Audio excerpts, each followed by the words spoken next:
আমি যখন প্রথম তখন ভেবেছিলাম যে আমি হয়তো একদিন ইউটিউবে কাজ করে ভালো জায়গায় পৌঁছতে পারবো বা বড় একটা ইউটিউবার হতে পারবো।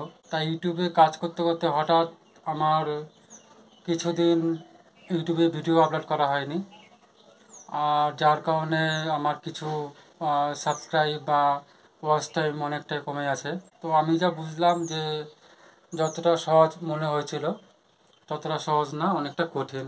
আমিও ভেবেছিলাম যে ইউটিউবে কাজ করে ভালো একটা জায়গায় পৌঁছতে পারবো, তবে সেটা আর হবে কিনা যায় না, তো এই মুহূর্তে হয়নি। আমি যখন প্রথম ইউটিউব চ্যানেল খুলি তখন আমার বেশ ভালো লাগছিল, আনন্দ হচ্ছিল। এটা ভেবে আনন্দ হচ্ছিল যে ভিডিও আপলোড করছিলাম আর তখন সাবস্ক্রাইব বাড়ছিল।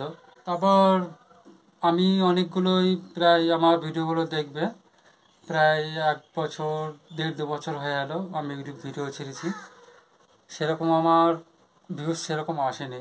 আমার ইউটিউবের বয়স, মানে আমি চ্যানেল খুলেছি ইউটিউবের, যে চ্যানেলটা খুলেছি তার বয়স মিনিমাম 1.5 থেকে 2 বছর হবে। তো সেরকমভাবে আমি কোনো দিন সেরকম সাফল্য হতে পারিনি। ইউটিউবে কাজ করে অনেকটা কঠিন, এত মানে শুরু যখন শুরু করেছিলাম তখন যতটা সহজ ভেবেছিলাম ততটা সহজ না, অনেকটা বেশ কঠিন। এখনও 1.5 2 বছর হয়ে গেল, এখনও সেরকম সাফল্য আসেনি।